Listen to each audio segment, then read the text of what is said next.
Assalamualaikum Sobat Tirai Gaib. Salam jumpa di channel cerita horor. Di channel ini akan kami ajak kalian menelusuri dunia mistis yang tegang dan menyeramkan. Silahkan subscribe, like, komen, dan share, serta nyalakan tombol loncengnya, supaya kalian tidak ketinggalan cerita terbaru dari channel kami. Yang sudah subscribe semoga diberikan umur panjang, kesehatan, dan berlimpah rezeki serta selamat dunia akhirat. Di sebuah desa kecil yang terletak di kaki gunung, jauh dari hiruk-pikuk kehidupan kota, berdirilah sebuah pondok pesantren yang indah. Desa itu dikelilingi oleh hamparan sawah yang subur, di mana petani-petani setempat dengan rajin mengolah tanah mereka. Setiap pagi, kabut tipis masih menyelimuti desa, memberikan kesan damai dan tentram. Angin sejuk berhembus lembut, membawa aroma tanah basah dan dedaunan hijau yang segar, memberi kehidupan pada alam sekitar. Di kejauhan, terdengar suara gemericik sungai yang mengalir jernih, berkelok-kelok di antara batu-batu besar yang menghiasi pinggirannya. Sungai itu menjadi saksi bisu perjalanan waktu, mengalirkan air kehidupan yang memberi kesuburan pada desa. Di sepanjang tepiannya, pohon-pohon besar menjulang tinggi, menyediakan teduh bagi siapa saja yang lelah. Pondok pesantren itu sendiri berdiri megah di tengah desa, dikelilingi oleh tembok batu yang kokoh. Bangunan pondok yang sederhana namun penuh dengan nilai spiritual ini memiliki halaman luas yang dipenuhi dengan tanaman bunga warna-warni yang tumbuh dengan indahnya. Setiap pagi, matahari terbit perlahan di balik gunung, memancarkan cahaya keemasan yang menerangi halaman pesantren, menciptakan suasana yang penuh kedamaian. Desa ini tidak hanya dikenal karena keindahan alamnya, tetapi juga karena ketenangan yang memancar dari kehidupan warganya yang sederhana. Kehidupan di sini berjalan dengan ritme yang lambat, seolah-olah waktu di desa ini berhenti untuk menikmati kedamaian. Suara azan dari masjid desa terdengar merdu setiap hari, menandakan waktu salat yang penuh makna. Di tengah kedamaian ini, seorang pemuda bernama Fahreza menjalani hidupnya di pondok pesantren yang menjadi tempat ia menuntut ilmu agama.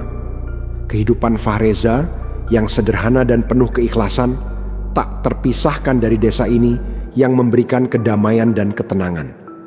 Disinilah dia bertumbuh, belajar tentang kehidupan dan mengasah imannya. Keindahan desa ini dengan alamnya yang memukau dan masyarakatnya yang saling membantu memberi inspirasi bagi Fahreza untuk hidup dengan penuh kebaikan dan ketulusan. Namun, meskipun desa ini terlihat damai, ada satu rahasia gelap yang perlahan-lahan mulai muncul, mengancam keharmonisan yang telah lama terjaga. Seiring berjalannya waktu, cobaan besar pun datang, membawa kegelapan yang akan mengubah hidup Fahreza selamanya. Di sebuah desa terpencil, terdapat sebuah pondok pesantren yang dihuni oleh para santri yang tekun belajar agama. Salah satunya adalah Fahreza, seorang pemuda yang sejak kecil sudah dibesarkan di desa tersebut. Dia dikenal sebagai santri yang cerdas, rajin, dan sangat menghormati orang tua. Kehidupan Fahreza sangat sederhana. Ayahnya, Hamdan, bekerja sebagai buruh di pabrik pembuatan genteng, sedangkan ibunya, Siti, mengurus rumah tangga dengan penuh kasih sayang. Meskipun hidup mereka tidak kaya, mereka selalu bahagia karena hidup dalam kesederhanaan dan saling mencintai. Namun, kehidupan mereka mulai berubah saat ayah Fahreza terpaksa meminjam uang kepada seorang tetangga yang kaya raya, Suryono. Suryono, seorang pengusaha konveksi sukses yang memiliki pabrik jeans yang besar, dikenal sebagai orang yang baik hati dan suka membantu orang lain. Banyak yang mengagumi Suryono dan dia sering menjadi penyelamat bagi orang yang kesulitan finansial. Namun, di balik segala kebaikannya, Suryono menyimpan rahasia gelap yang sangat mengerikan. Beberapa tahun sebelumnya, Suryono melakukan perjalanan ke hutan alas roban di Batang, sebuah tempat yang terkenal angker dan penuh dengan cerita mistis. Di tengah hutan yang sepi itu, dia melakukan sebuah ritual pemujaan untuk mendapatkan kekayaan tanpa batas. Ritual tersebut melibatkan perjanjian dengan iblis yang menguasai hutan tersebut. Iblis yang dikenal dengan nama Dewa Kekayaan memberi Suryono kemampuan untuk membuat bisnisnya berkembang pesat. Namun, ada harga yang harus dibayar. Dia harus menumbalkan seorang anak muda sebagai tumbal. Setelah mendapatkan kekayaan luar biasa, Suryono menjadi semakin serakah.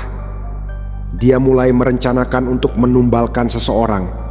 Dan setelah melihat kesulitan yang dialami keluarga Fareza, dia memutuskan bahwa pemuda itu adalah pilihan yang tepat. Suryono melihat bahwa ayah Fareza sedang kesulitan dengan hutangnya, dan itulah saat yang tepat untuk melakukan pengorbanan tersebut. Suatu malam, Suryono mengundang Fareza untuk datang ke rumahnya dengan alasan membahas masalah hutang yang belum terbayar. Fareza yang tidak curiga dan merasa bahwa ini adalah kesempatan untuk menyelesaikan masalah, pergi menuju rumah Suryono. Namun, begitu dia memasuki rumah itu, dia mulai merasa ada yang aneh. Rumah itu terasa sangat sunyi dan atmosfernya terasa tebal dengan sesuatu yang tidak terlihat. Di ruang tamu, Suryono menyambutnya dengan senyum yang sangat janggal. Matanya tampak berkilat dan penuh rahasia. "Masuklah, Fahreza, ada hal penting yang perlu kita bicarakan," kata Suryono dengan suara yang lebih berat dari biasanya. Fareza yang merasa sedikit cemas tetap mengikuti langkah Suryono ke dalam. Begitu memasuki ruang tamu, Fareza merasa seperti ada sesuatu yang menekan dadanya. Udara terasa berat dan dia mendengar suara-suara aneh di sekitar ruangan. Apa yang terjadi? Pikir Fareza, merasa ada sesuatu yang tidak beres. Di belakang Suryono, dia melihat bayangan samar yang bergerak perlahan. Tiba-tiba, Suryono menutup pintu dengan cepat dan suara tawa yang mengerikan terdengar dari arah yang tidak jelas. Fareza yang mulai merasa takut menatap Suryono dengan cemas. "Ada apa, Suryono?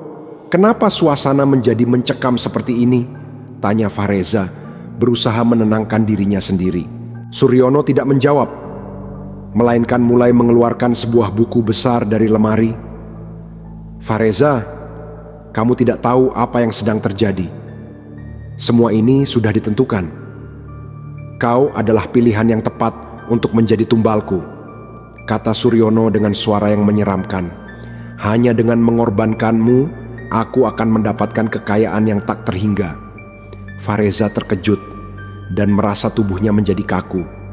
Rasa takut mulai merayapi dirinya dan dia mencoba bergerak, namun tubuhnya tidak bisa digerakkan. Matanya mulai kabur dan dia merasakan hawa dingin yang menusuk tubuhnya. "Suryono, tidak, aku tidak ingin mati. Tolong!" teriak Fahreza, tetapi tidak ada yang mendengarnya selain tawa Suryono yang semakin keras. Suryono mulai membuka buku besar yang ada di tangannya, dan dengan cepat dia mulai melantunkan kalimat-kalimat yang tidak dimengerti Fareza. Tiba-tiba dari luar rumah terdengar suara gemuruh yang sangat besar, disertai dengan angin kencang yang menerpa jendela. Fareza merasa tubuhnya semakin lemah dan ia hampir kehilangan kesadarannya. Saat itulah ada suara langkah kaki berat yang terdengar dari pintu depan. Sosok yang tidak dikenalnya muncul di depan pintu rumah. "Tidak, Suryono, kembalikan nyawa Fahreza," teriak suara yang sangat familiar bagi Fareza. Itu adalah suara Ustadz Zainal, pengasuh pondok pesantren tempat Fareza belajar. Ustadz Zainal tahu bahwa ada sesuatu yang salah dengan keluarga Fareza dan dia segera mendatangi rumah Suryono setelah merasakan adanya gangguan energi yang mengancam keselamatan Fareza. Begitu Ustadz Zainal memasuki rumah Suryono, dia langsung merasakan adanya kekuatan jahat yang sangat kuat. Dia menyadari bahwa Suryono telah berhubungan dengan iblis yang menguasai hutan Alas Roban. Dalam waktu singkat, Ustadz Zainal membuka kitab doa yang sangat kuat dan mulai melantunkan ayat-ayat Al-Quran. "Inilah waktunya untuk mengakhiri semua ini, Suryono," kata Ustadz Zainal dengan tegas.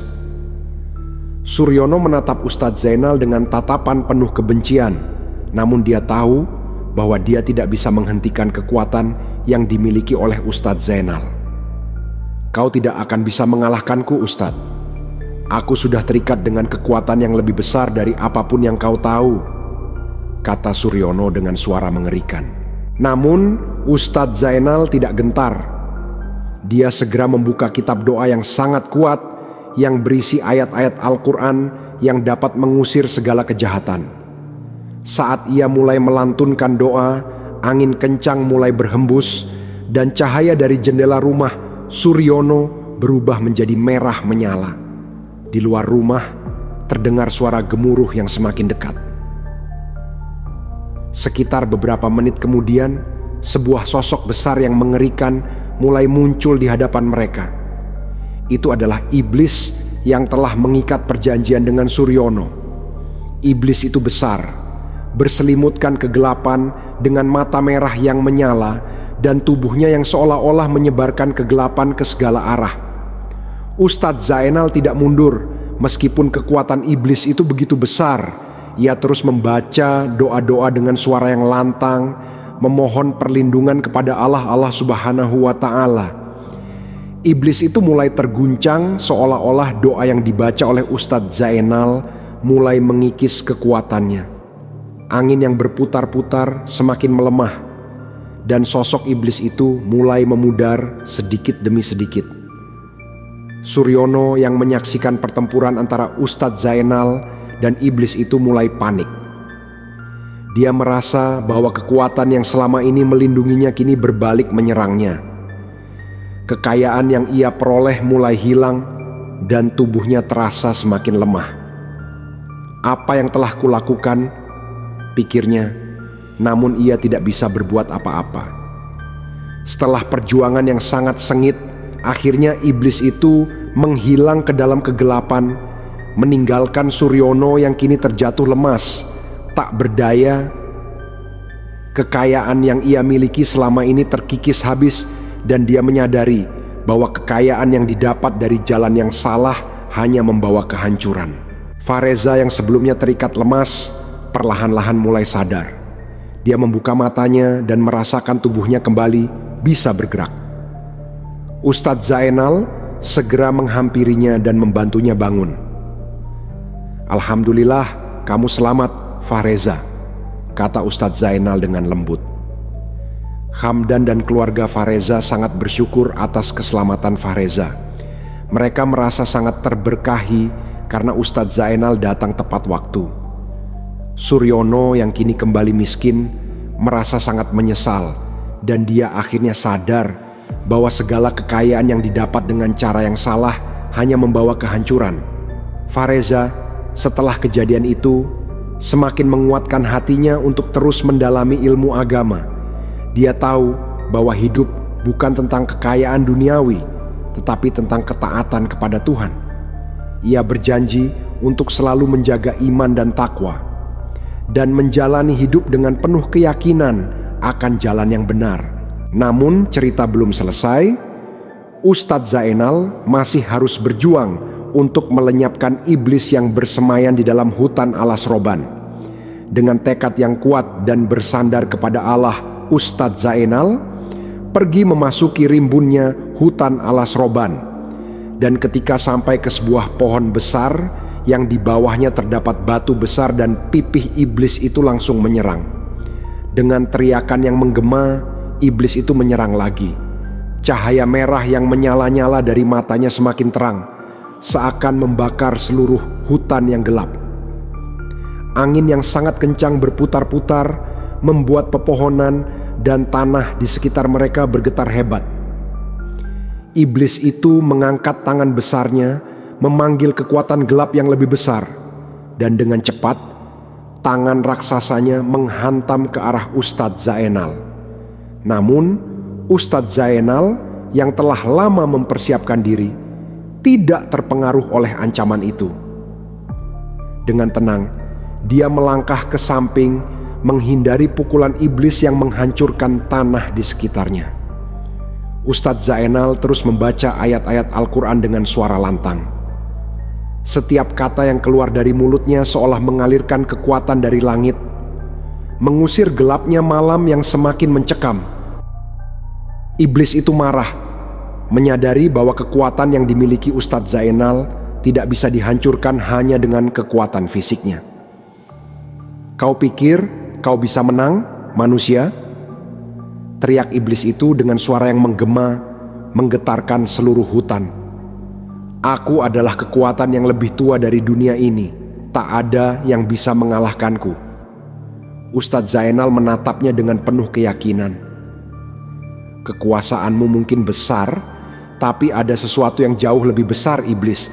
Allah lah yang memiliki segalanya," seru Ustadz Zainal dengan tangan terangkat tinggi, memohon pertolongan kepada Tuhan yang Maha Kuasa.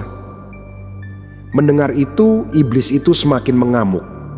Ia mengayunkan tangan raksasanya ke arah Ustadz Zainal, tapi dengan gerakan yang sangat cepat, Ustadz Zainal menundukkan tubuhnya, melontarkan tubuhnya ke samping dan meluncur di tanah menghindari serangan yang sangat kuat. Ia kemudian mengangkat tangannya lagi dan membaca ayat yang lebih kuat yang memancar cahaya putih dari tubuhnya. Dalam sekejap, cahaya itu semakin membesar, menciptakan pusaran yang menghantam iblis itu dengan kekuatan dahsyat. Iblis itu terpelanting, terhantam oleh cahaya yang tak dapat ia hadapi. Ia terjatuh ke tanah, tubuhnya mulai bergetar, dan suara teriakan kesakitan keluar dari mulutnya. Cahaya yang sangat terang menutupi seluruh hutan, menghapuskan kegelapan yang telah lama merasuk. Di rumahnya Suryono yang bisa dengan melihat semua ini dengan media gaib, dan dia hanya bisa terdiam, tubuhnya gemetar, merasakan apa yang terjadi di hadapannya. Dia menyadari bahwa dia telah salah memilih jalan, memilih kekayaan yang datang dengan harga nyawa yang sangat mahal. Dia merasakan kekayaannya yang telah diberikan oleh iblis perlahan-lahan mulai hilang, seolah-olah dicabut oleh kekuatan yang jauh lebih besar. Iblis itu mulai menghilang, tubuhnya terbakar oleh cahaya yang keluar dari ayat-ayat yang dibaca Ustadz Zainal. Dalam jeritan yang sangat keras, iblis itu akhirnya hancur menjadi debu dan hilang begitu saja ke dalam angin yang berhembus. Hutan yang sebelumnya dipenuhi dengan aura kegelapan kini kembali tenang, diterangi oleh cahaya yang bersinar terang. Ustadz Zainal berdiri tegak, wajahnya penuh dengan kekuatan dan ketenangan. Ia menurunkan tangannya, dan angin yang mengerikan di sekitar mereka perlahan mereda. Cahaya yang menyilaukan pun mulai redup, meninggalkan kegelapan malam yang biasa. Fahreza yang jiwanya masih terikat dalam kegelapan dan hampir kehilangan kesadarannya, merasakan tubuhnya kembali bisa bergerak. Dia membuka matanya dan melihat Ustadz Zainal yang kini berdiri di hadapannya. "Ustadz Zainal," suara Fahreza terisak. Aku selamat?" Ustadz Zainal tersenyum lembut. "Ya, Fahreza, Allah telah memberikan kemenangan. Kau selamat. Kegelapan itu telah pergi dan segala pengaruh jahat yang mengancammu telah dihancurkan." Fahreza mengangguk, matanya berkaca-kaca. Ia merasa sangat berterima kasih kepada Ustadz Zainal yang telah berjuang untuk menyelamatkannya. Semua rasa takut, cemas, dan kekhawatirannya telah menghilang seketika. Ia tidak pernah merasa begitu tenang. Sementara itu, Suryono yang terjatuh lemas di tanah masih merasa tubuhnya lemah. Dia merasakan seluruh kekayaannya yang ia dapatkan dengan cara yang salah perlahan-lahan menghilang. Tidak ada lagi harta, tidak ada lagi keuntungan, yang ia nikmati. Apa yang telah kuperbuat? Bisiknya, menyesal, namun itu sudah terlambat. Kegelapan yang selama ini ia pilih kini berbalik menyerangnya. Dia akhirnya terpuruk dalam penyesalan yang dalam. Ustadz Zainal kemudian beralih ke Suryono. Kekayaan yang kau cari telah mengorbankan banyak jiwa. Sekarang, sudah waktunya bagi kau untuk menebus kesalahanmu. Berhentilah mengikuti jalan yang sesat. Kembali pada Tuhan dan belajarlah untuk memperbaiki hidupmu, kata Ustadz Zainal dengan suara yang penuh pengertian. Suryono hanya bisa menunduk, tidak mampu berkata apa-apa. Dia tahu bahwa ia telah melewati batas. Kegelapan yang dia pilih kini menjadi beban yang harus ia tanggung seumur hidupnya. Setelah kejadian itu, Fareza merasa hidupnya telah berubah selamanya. Ia bertekad untuk terus mendalami ilmu agama dan menjalani hidup yang lebih baik. Ia tahu hidup bukan tentang kekayaan duniawi, tetapi tentang menjaga hati dan iman agar tetap kuat di hadapan Allah. Dia berjanji untuk tidak pernah lagi terjerumus dalam godaan dunia yang bisa menyesatkan. Keluarga Fareza yang selama ini hidup dalam kesederhanaan merasa sangat bersyukur atas keselamatan Fareza. Mereka berterima kasih kepada Ustadz Zainal yang telah menyelamatkan anak mereka. Hutan alas roban yang dulu penuh dengan kegelapan kini kembali tenang, dan kehidupan Fareza serta keluarganya kembali berjalan dengan penuh berkah. Suryono yang kehilangan segalanya akhirnya memutuskan untuk bertobat dan memperbaiki hidupnya. Meskipun ia tidak bisa mengembalikan masa lalunya yang penuh dosa, ia bertekad untuk menebus kesalahannya dengan jalan yang benar. Dengan kejadian itu, Fareza belajar bahwa kekayaan sejati bukan terletak pada materi, tetapi pada ketulusan hati dan iman kepada Tuhan. Ia berjanji untuk terus hidup dengan penuh kebaikan, menjaga iman, dan selalu bersyukur atas hidup yang diberikan. Kehidupan di dunia ini hanyalah sementara, dan segala yang kita miliki adalah titipan dari Allah Subhanahu wa Ta'ala. Seperti yang digambarkan dalam desa yang tenang dan pondok pesantren tempat Fareza menuntut ilmu, segala sesuatu yang indah dan penuh kedamaian hanyalah anugerah dari Tuhan yang harus kita syukuri. Allah berfirman dalam Al-Quran, "Apa yang ada padamu pasti akan lenyap, dan apa yang ada di sisi Allah adalah kekal." Quran Surat An-Nahl 96. Oleh karena itu, janganlah kita tergoda oleh kehidupan dunia yang sementara, seperti kekayaan dan kemewahan yang datang dengan cara yang salah. Sebaliknya, fokuslah pada amal baik, ketaatan, dan usaha untuk selalu memperbaiki diri, karena kebahagiaan hakiki hanya dapat ditemukan dengan mendekatkan diri kepadanya.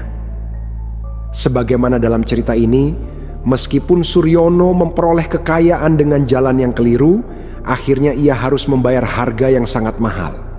Kekayaan yang tidak didapatkan dengan cara yang halal akan membawa kehancuran dan penyesalan yang tiada akhir. Allah mengingatkan kita dalam Al-Quran, "Wahai orang-orang yang beriman, janganlah kamu memakan harta sesama dengan jalan yang batil." Quran Surat An-Nisa 29. Sebagai umat Islam, kita diajarkan untuk selalu menjaga hati dan niat, serta berusaha mendapatkan rezeki dengan cara yang baik, karena Allah tidak hanya melihat hasil, tetapi juga cara kita berusaha. Hanya dengan menjalani hidup yang sesuai dengan syariat dan menjaga hati, kita akan memperoleh ketenangan sejati, baik di dunia maupun di akhirat. Terima kasih Sobat Tirai Gaib, jangan lupa subscribe, like, komen, dan share, serta nyalakan tombol loncengnya. Yang sudah subscribe semoga diberikan umur panjang, kesehatan, dan berlimpah rejeki, serta selamat dunia akhirat.